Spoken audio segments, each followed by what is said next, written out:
Hello everyone, this week we will do together some raised stencil. Let's go! I started by removing the old hardware. I won't use this anymore.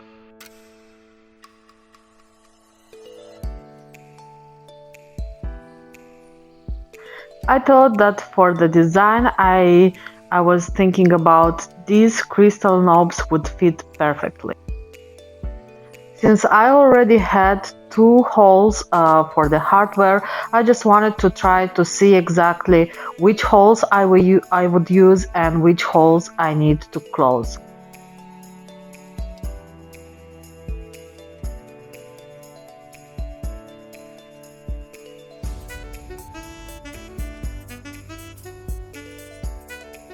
I decided to use some epoxy to fill in the holes that I don't need anymore.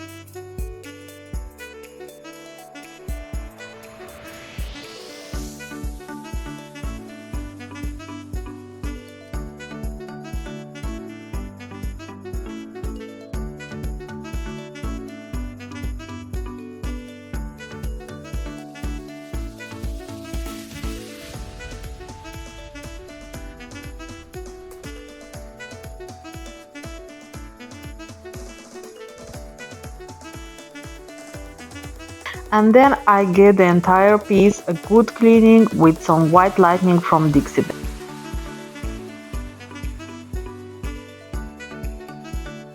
Since my piece is laminate, I gave the entire piece a quick scab sanding with some 240 grit sandpaper.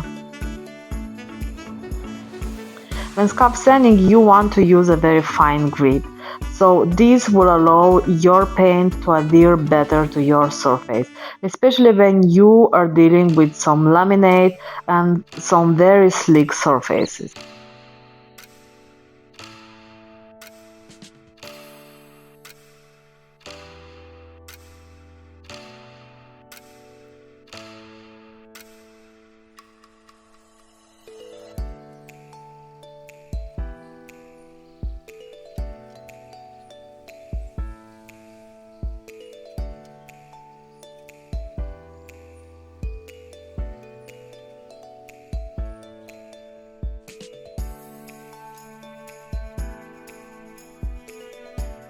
For this project, I'm using the color Duck Egg from the Lignocolor, which is a German brand. I really like this paint. It's self-leveling, it's pretty easy to apply, and it has a very good adhesion. Every time I'm painting with Lignocolor, I'm very sure that I won't have any problems with the adhesion. I wanted a sleek and smooth finish on this piece. That's why I'm trying to work in long strokes and keeping my brush moisturized so that I will avoid any brush.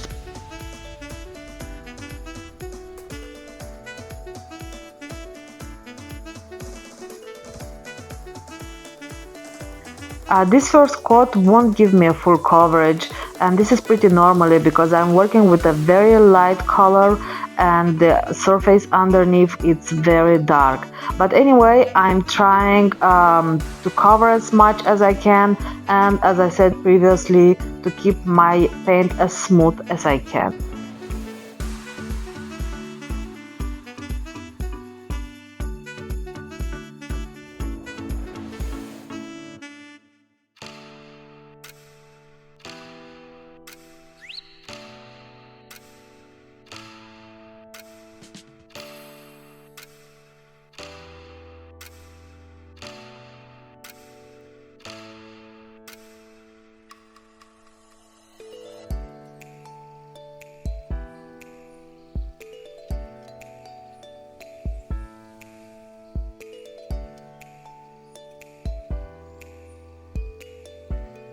Three coats of this paint were enough for a full coverage, but after I applied my three coats, I ran into some problems, and I will show you later what I'm talking about.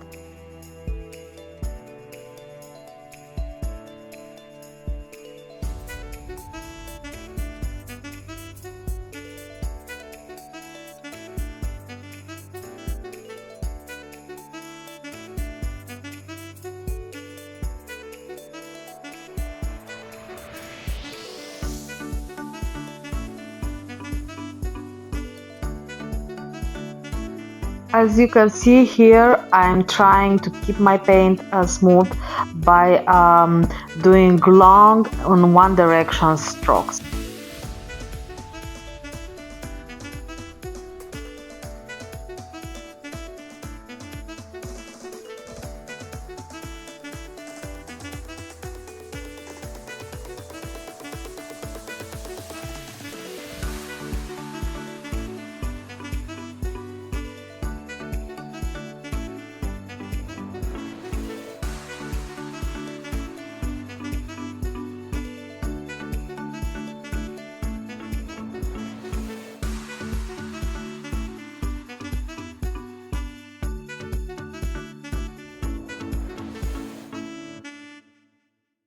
When painting drawers and doors, please pay attention to the corners and to the edges, especially to the sharp edges, because these are the places where you can get some drips and build-ups.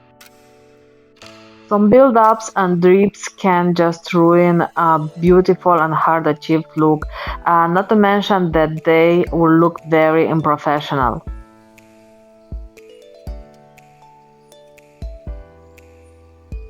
This is one of the reasons why I prefer to light sand between the coats of the paint, because you will level any remained brush strokes, any small imperfections, and just in case if you have drips and build-ups, you can just level them up.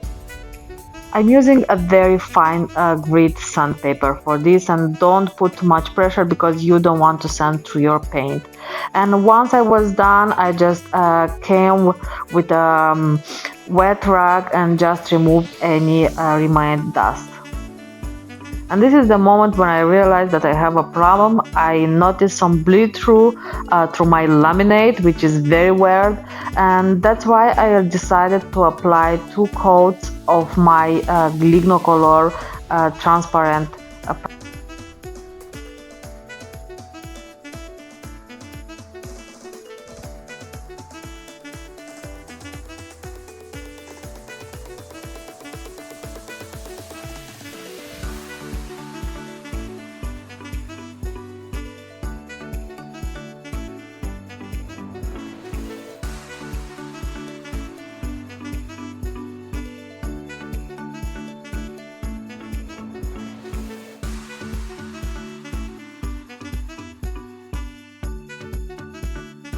My original idea was to do some glass bead gel array stencil on this piece. So I mixed some glass bead gels with some silver metallic paint from Bondex.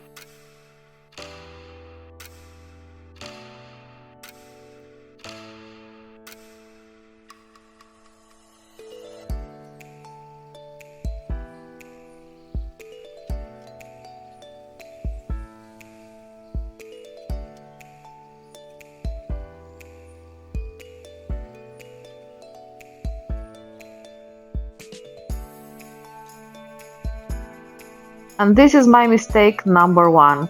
I used a very small stencil.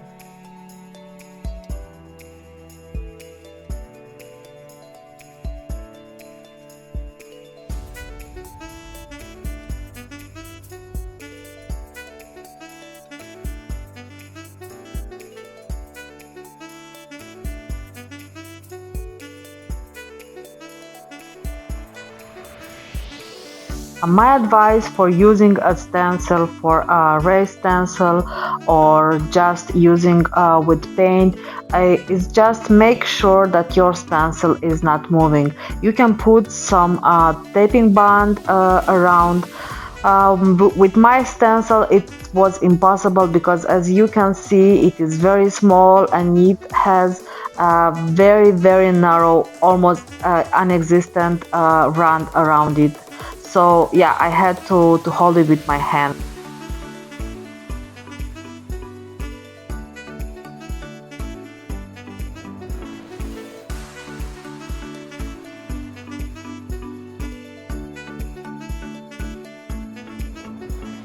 This first stencil looked very beautiful. I really like it, but because this stencil is very small, I had to do about 5 or 6 on each drawer, and the place where the two stencils were meeting each other, you could see. I mean, it was looking very unesthetical, so I decided to remove.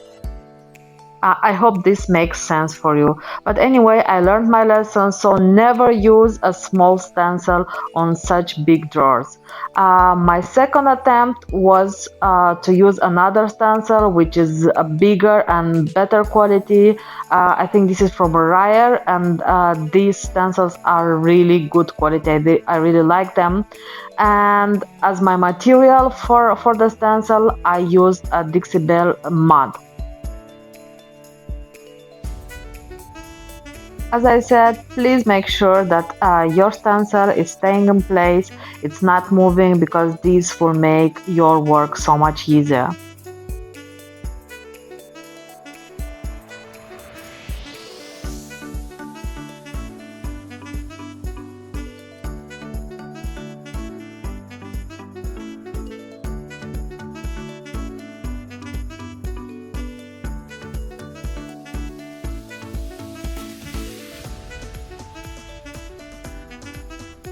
I really enjoyed working with this product, to be honest, and I'm pretty sure I will use it on other pieces as well. Please follow the instructions on the jar, because this product needs to be kept into the fridge before use.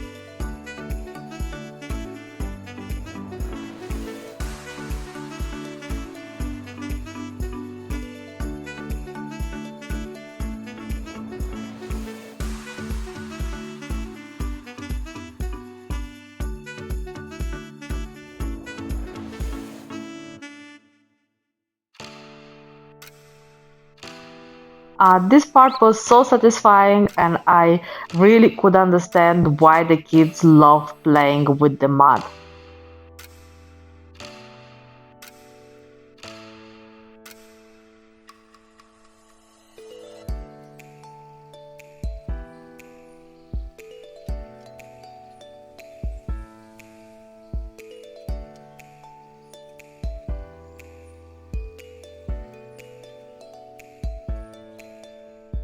Make sure that your stencil is good leveled up and you remove any excess of the mud.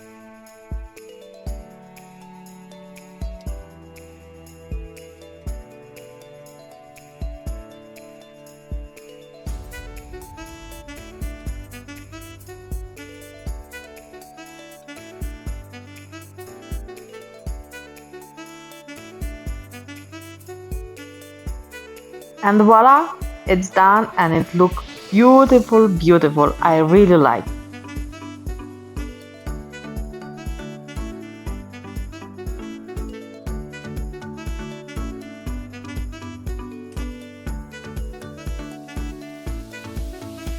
You want to make sure that you are removing the excess while the mud is still wet, because this will save you some time and effort a little bit later.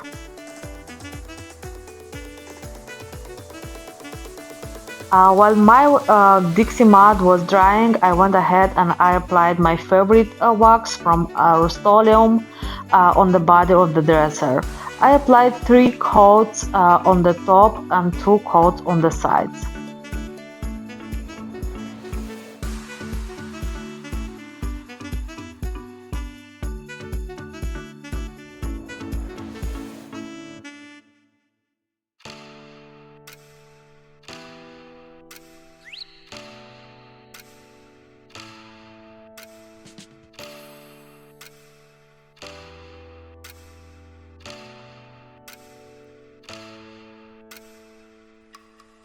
Now that the Dixie Mud is nice and dry, it's time to sand the stencil a little bit, just to smooth it.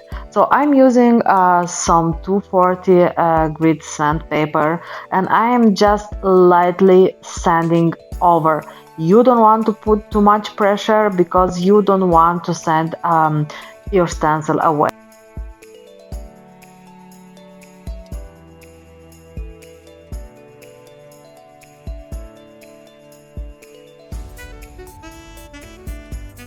wiped away any remaining dust, and after that I applied two more coats of my paint.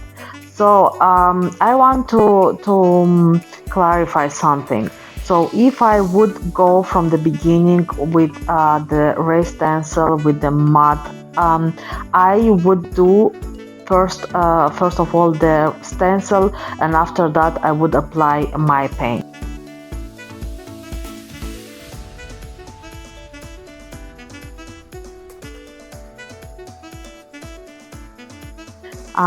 After the paint was dry, I had an idea how to bring out the stencil even more.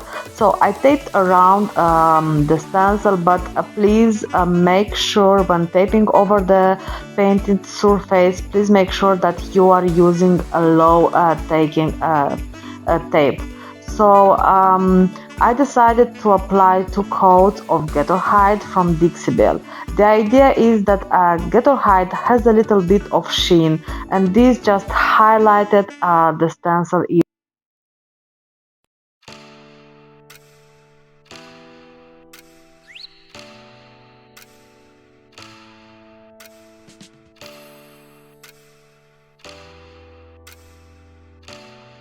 My advice for using Getter Hide is to make sure that the brush you are using it's a little bit damp, because this will make Getter Hide to slide easier and to avoid any brush strokes.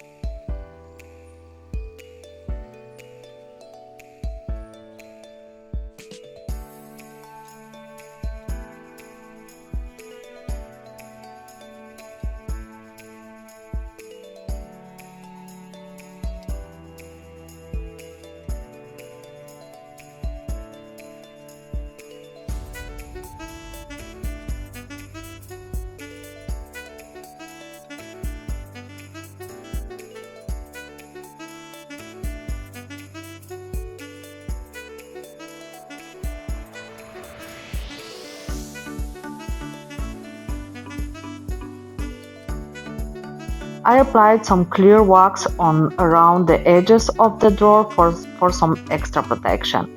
Now that everything was done, was time to put the knobs in place.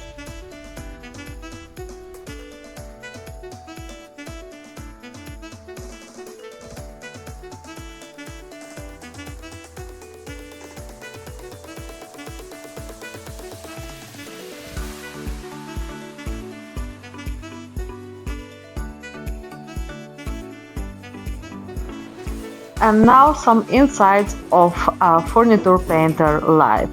So usually I have my husband to help me around to move the furniture around, but this time I was alone, so I decided to do it by myself.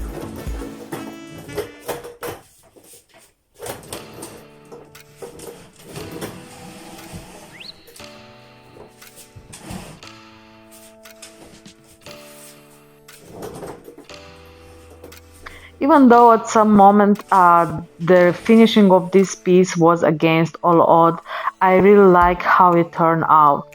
So if you like it, please give me a thumbs up, leave me a comment below, and don't forget to subscribe.